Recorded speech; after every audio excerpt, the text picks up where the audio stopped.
Welcome to 1189, an online Bible commentary. My name is Tyler Marston, and today we're taking a look at Exodus chapter 16. God has rescued the Israelites from slavery and has promised to bring them to Canaan, the promised land.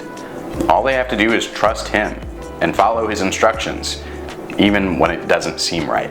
The last chapter saw the Israelites mostly fully on board with this concept, but it really quickly gets tough to actually follow through. God tests the Israelites in the story of the manna, reinforcing His provision for those who follow His instructions and who remember what He's done in the past. Then they set out from Elim, and all the congregation of the sons of Israel came to the wilderness of Sin, which is between Elim and Sinai, on the 15th day of the second month after their departure from the land of Egypt. The whole congregation of the sons of Israel grumbled against Moses and Aaron in the wilderness. The sons of Israel said to them, "Would that we had died by the Lord's hand in the land of Egypt, when we sat by the pots of meat, when we ate bread to the full. For you have brought us out here into this wilderness to kill this whole assembly with hunger." It's been about a month and a half, and yet God's people seemingly have forgotten all about the Red Sea and the plagues of Egypt. They're distraught because they're hungry, which is understandable, but they don't trust that God will provide. They once again regret that they've been set free from slavery and oppression. They think that they'd rather be enslaved and brutally tortured than simply follow God and submit to Him. Then the Lord said to Moses, "Behold, I will rain bread from heaven for you, and the people shall go out and gather a day's portion every day, that I may test them, whether or not they will walk in my instruction. On the sixth day, when they prepare what they bring in, it will be twice as much as they gather daily." So Moses and Aaron said to all the sons of Israel, "At evening you will know that the Lord has brought you out of the land of Egypt, and in the morning you will see and glorify the Lord, for He hears your grumblings against the Lord. And what are we that you grumble against us?" Moses said, "This will happen when the Lord gives you meat to eat in the evening, and bread to the full in the morning. For the Lord hears your grumblings, which you grumble against Him. And what are we? Your grumblings are not against us, but against the Lord." God promises to provide for the people through raining bread and meat from the sky. That is insane. That's crazy. But God wants to test their trust in Him to see if they'll obey His words. And Moses and Aaron keep telling the people that they've got no reason to not trust Him, right? He's the one who set them free from slavery in the first place. They've got no reason to grumble against the one who said He'll provide for them. Then Moses said to Aaron, "Say to all the congregation of the sons of Israel, 'Come near before the Lord, for He has heard your grumblings.'" It came about as Aaron spoke to the whole congregation of the sons of Israel that they looked towards the wilderness, and behold, the glory of the Lord appeared in the cloud. And the Lord spoke to Moses, saying, "I have heard the grumblings of the sons of Israel. Speak to them, saying, At twilight you shall eat meat, and in the morning you shall be filled with bread, and you shall know that I am the Lord your God." And God shows up in the middle of the whole congregation, once again in a cloud.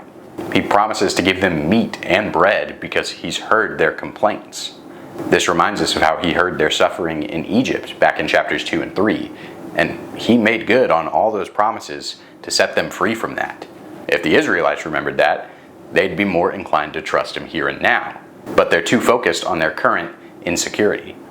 So it came about at evening that the quails came up and covered the camp, and in the morning there was a layer of dew around the camp.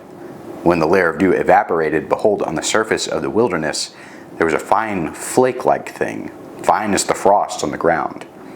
When the sons of Israel saw it, they said to one another, "What is it?" For they did not know what it was.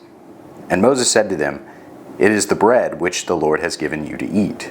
This is what the Lord has commanded. Gather of it every man as much as he should eat.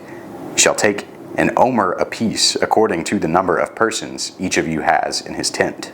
And just as God said, God provides meat in the evening through the quail, and He provides bread in the morning through the manna. Now the word manna comes from the Hebrew word for "what is it?" which is exactly what the Israelites say when they see it. It's miraculous is what it is. I mean, it's bread from the sky.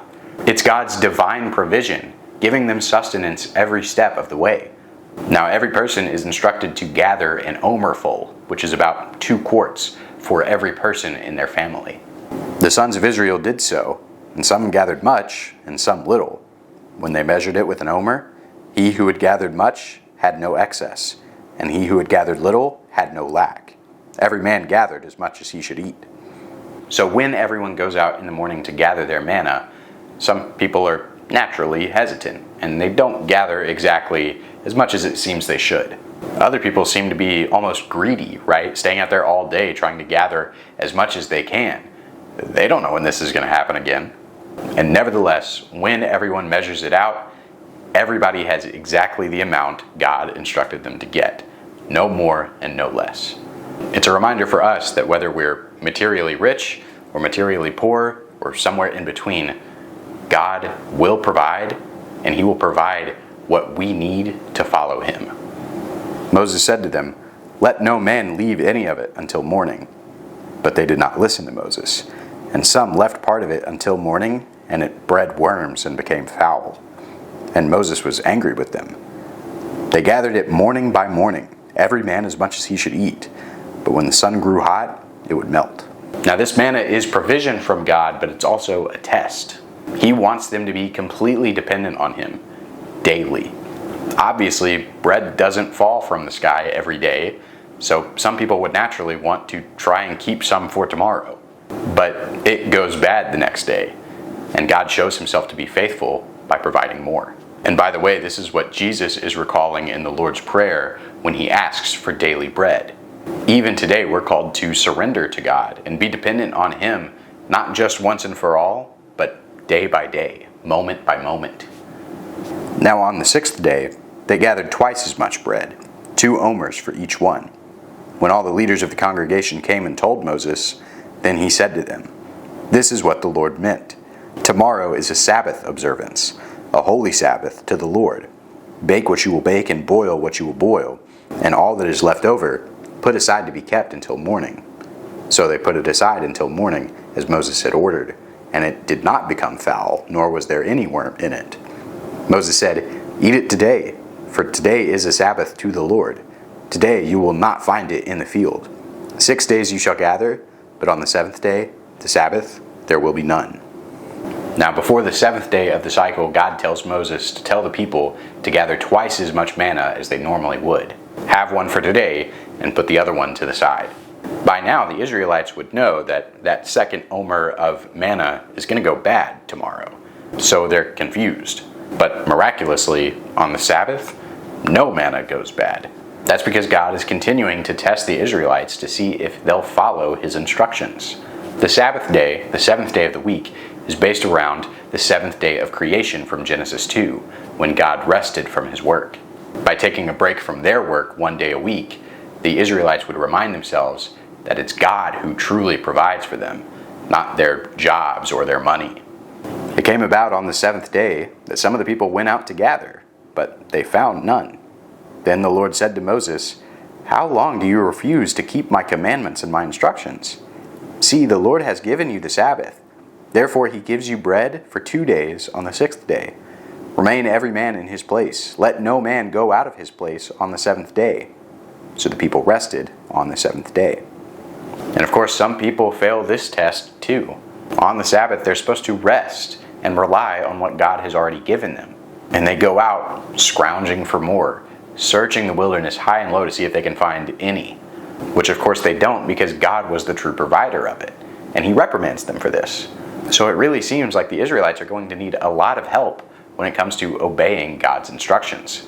Of course, before we judge too soon, we also need a lot of help in following God's instructions.